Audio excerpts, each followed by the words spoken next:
Hello everyone, back to today's second video, doing JMA Friday for today's second video. As always, on a Friday, we're having a look at the weather for the month ahead. This takes us into November. Just to say that the first video today was having a look at Hurricane Ophelia and the impacts of sort of ex-Hurricane Ophelia, which we will be getting on Monday. Looks like going to give a bit of a blow to parts of Ireland, Scotland, possibly some Irish Sea coastal areas of England and Wales as well. Have a look at that if you'd like to do that. Video is here on the homepage. Just scroll down page a little bit and it's the bottom account. And also, of course, to say that will be keep you updated about Hurricane Ophelia and the sort of extra tropical Hurricane Ophelia that we'll get on Monday over the coming few days. So this second video is JMA Friday. Now, we've only got the Japanese model for this update. Haven't got the CFS V2 to compare to. So it's going to be a bit of a shorter JMA Friday compared to normal. No CFS to add in. The CFS has not been updated for some reason, I don't know why, since Tuesday. And of course, Tuesday, I showed you those final charts on Tuesday's video update. You can find that on the catch-up page. So if I show them again, I'll just be repeating myself, so no point including that. Hopefully, CFS website will be updated quite soon. So we'll get on with the 500 millibar high anomaly flowcharts broken down into weekly periods from the JMA model from the North Pole down first of all. So the North Pole, of course, is just there. The mid-latitudes of the Northern Hemisphere are around there, and the British Isles is just there. So 500 millibars is an area in the atmosphere, high pressure, low pressure, being moved around by the jet stream. That really is essentially what weather is, a movement of air masses by the jet stream. Blue extrapolates to low pressure, and yellow, orange, and red extrapolate to high pressure. So this is the first weekly period, week 1, taking us from today, the 13th through to the 20th of October. Got quite a big area of below average heights in the Atlantic, and then we've got a big area of above average heights across many central parts of Europe. We're doing something a little bit like that with the flow and with the jet stream as well. So for the south and east, there's a fair amount of dry and settled weather coming through with that. For the north and west, it is rather more unsettled. Then we go through to week 2, and this one is going to be taking us from the 20th through to the 27th of October. This one looks rather more unsettled. That area of below average heights gets closer to us. The above average heights is pushed down into southern, southeastern parts of Europe, also building up a bit of a ridge there in the northwestern part of the Atlantic Ocean. So doing something a little bit like that with the flow, with the jet stream. That's cooler, not cold, but it is a little bit cooler, and it's significantly more unsettled as well. I think that's the main thing. That weekly period from the 20th through 27th of October, quite a bit of rain, I would have thought, and maybe some strong winds coming in with that one.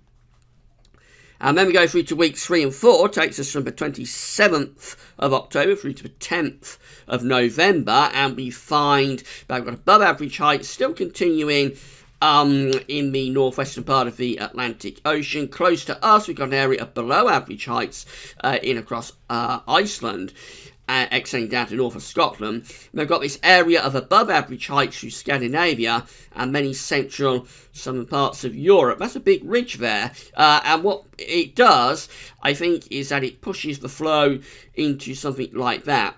So still a little bit on the unsettled side, but the main thing there is that it probably is turning significantly milder, because we're starting to drag the air up from southern parts of Europe, where the trough of the ridge are lined up. So that could be very mild for the early part of November, still with some rain up in the north.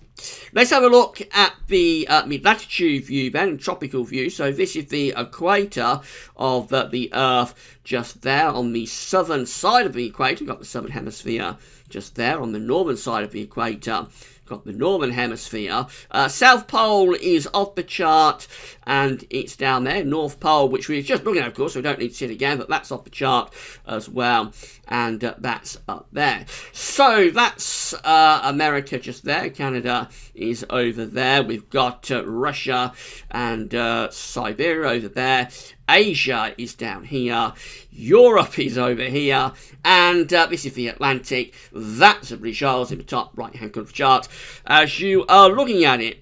So, reminder of the week 1, 500 millibar height anomaly from the 13th to 20th of October, below average heights in the Atlantic, above average heights to the south, to the southeast of the country as well, doing something a bit like that, flow and with the jet stream. So the precipitation anomaly comes out quite wet actually, maybe a little bit surprisingly so. Even for the south of the east it is a little bit above average with the rainfall anomaly, so it looks like it's going to be quite an unsettled week coming up. But also very significantly milder than average as well. Quite a warm week on the way. Temperature anomaly is between around 2 to 3 degrees above average.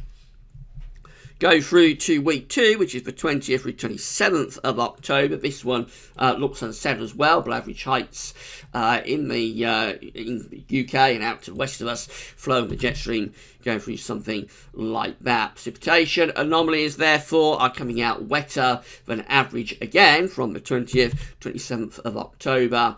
Temperature anomalies are still coming out warmer than average, but a little bit less so than week 1, so it is still generally on the mild and average side, but a bit of a lowering of temperatures taking place from week 1 to week 2, but still warmer than average. That would bring us out, of course, with quite a substantially and significantly warmer than average October. And then finally, we go through to weeks 3 and 4. Remember, this is a 2-week period, so it's always a little bit harder to decipher these periods. There might be a bit of a transition going on between week 3 to week 4. But overall, the 2-week anomaly looks like this. So we've got below average heights off the chart up there. We've got above average heights over here. And also above average heights down to the south, come over here to the east of the UK. Means we're probably doing something a bit like that with the flow and with the jet stream as well. The precipitation anomaly is still coming out above average, so these final 2 weeks, weeks 3 and 4, are coming out significantly wetter than average again. It's a wet month coming up if these charts are correct, and temperature anomalies are coming out on the milder than average side, less so compared to week 2 and significantly less so really compared to week 1. So over the month there is a lowering in temperatures, but even with that said, still coming out with above average temperatures for the final 2 weeks, weeks 3 and 4, from the 27th of October to the 10th of November. So essentially it looks like it's going to be mild and unsettled if the JMA is right. Remember, we haven't got CFS V2, annoyingly, haven't got it to compare to, so we can't say whether this is supported by the other long-range model, CFS model from America. Hopefully, hopefully they'll be updating that in the next day or two. It has been updated since Tuesday, which is quite unusual, have that many days without an update at the CPC, NCEP and NOAA website. I'm sure they'll get it updated soon, so when that updates, I will bring the CFS update through to you. But certainly with JMA, it does look like it's going to be quite a warm, but also quite a wet month ahead, taking us from October into November on a rather unsettled note. Certainly no sign, though, of anything particularly cold coming up. So if you're waiting for some colder weather, some cold snaps, some frost, maybe a little bit of snow, you're going to have to wait a bit longer. There's no sign of it in this particular update anyway for the next month. But this is just a snapshot of what the model is showing today. Could look very, very different this time next week. These long-range models are prone to chopping and changing, and any forecast beyond sort of 5 to 7 days comes with a large health warning.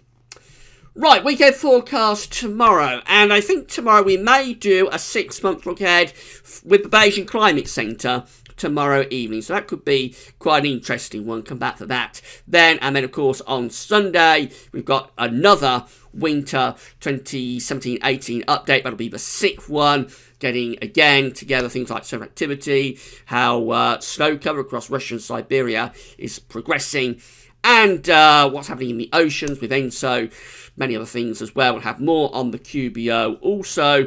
So that'll be on Sunday at 10 AM, the 6th winter 17-18 update. All right, that's all for now. Thanks for watching.